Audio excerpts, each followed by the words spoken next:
مسافر اور ایک شریر جن کا پراسرار قصہ۔ وہ ایک سرد اور تاریک رات تھی۔ شام سے ہی سردی بڑھنے لگی اور ہوا میں تیزی آ گئی۔ خشک پتے اڑ اڑ کر درختوں سے لپٹ رہے تھے۔ ہر چیز اندھیرے کی چادر میں لپٹی ہوئی تھی۔ ایسے میں ایک گھنے درخت کے نیچے سے ایک سایہ حرکت میں آیا۔ یہ سایہ کسی محفوظ ٹھکانے کی تلاش میں تھا۔ گھنے درختوں کے سائے سے نکلتے ہی آسمان پر بجلی لپکی اور پھر موسلادھار بارش شروع ہو گئی، جس سے وہ بھیگنے لگا، یہاں تک کہ جب میدان میں آیا تو بری طرح بھیگ چکا تھا۔ سرد رات، بھیانک تاریکی، موسلادھار بارش، جنگل کا شور، سب مل کر ماحول کو بہت دہشتناک بنا رہے تھے کہ انسان اپنے دل کی دھڑکن سن کر بھی ڈر جائے۔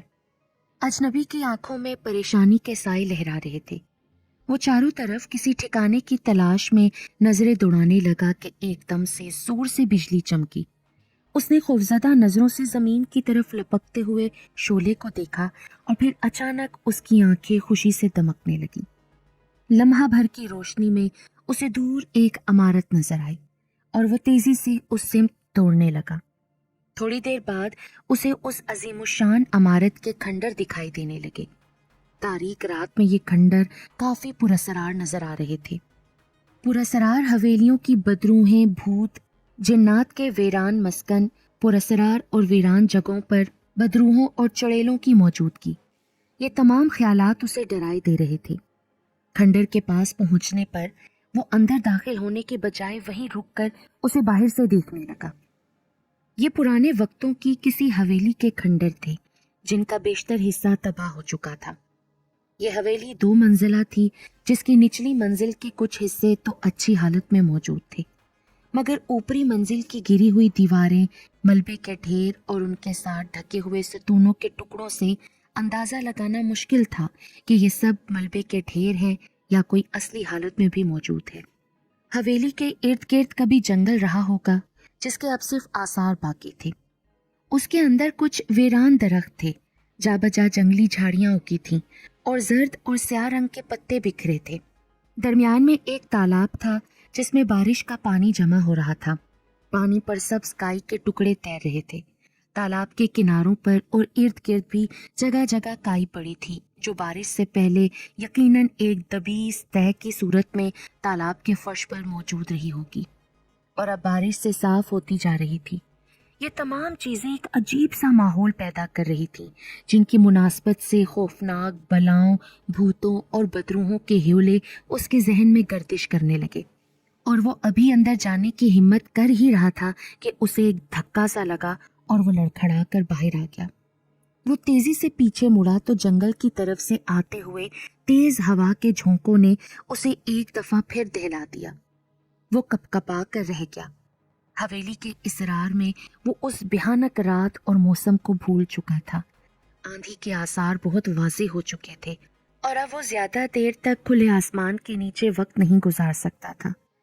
وہ ہمت کر کے آگے بڑھا اور حویلی میں داخل ہو ہی گیا۔ داخلی دروازہ گر کر ٹوٹ چکا تھا۔ 2 کمروں سے گزر کر وہ ایک ہال میں آ گیا۔ پتھروں سے بنی ہوئی چھت اور دیواریں اب سیاہ پڑ چکی تھیں۔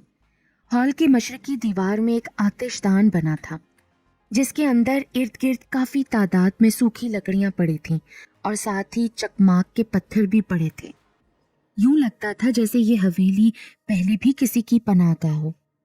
اس نے اپنا بیگ جس میں کافی قیمتی سامان موجود تھا کاندھے سے اتار کر ایک کونے میں رکھا، لکڑیاں اور چکماک کے پتھر اٹھائے اور ہال کے وسط میں آگ روشن کر کے اس کے پاس بیٹھ گیا اور اپنے کپڑے خشک کرنے لگا۔ ابھی اسے بیٹھے ہوئے چند لمحے گزرے تھے کہ دوڑتے قدموں کی آواز سنائی دی، اور اس سے پہلے کہ وہ اٹھتا کمرے میں 2 آدمی داخل ہوئے۔ وہ دونوں بھی اس رات اور موسم سے پناہ تلاش کرتے ہوئے یہاں آ گئے تھے۔ اب سامنے 2 انسانوں کو دیکھ کر اس کی جان میں جان آئی۔ اس کے کہنے پر دونوں آدمیوں نے اپنا اپنا سامان اس کے سامان کے ساتھ رکھ دیا اور آ کر اس کے ساتھ آگ کے گرد بیٹھ گئے۔ میرا نام ریحان ہے اور میں ایک سیاح ہوں۔ ایک خوبصورت گاؤں میں شام گزارنے کے بعد وہاں سے چلا تھا کہ جنگل میں بھٹک گیا اور پھر اس آندھی سے بچنے کے لیے یہاں پناہ لے لی۔ اتنا کہہ کر وہ اپنے سامنے بیٹھے ہوئے آدمیوں کی طرف سوالیہ نظروں سے دیکھنے لگا۔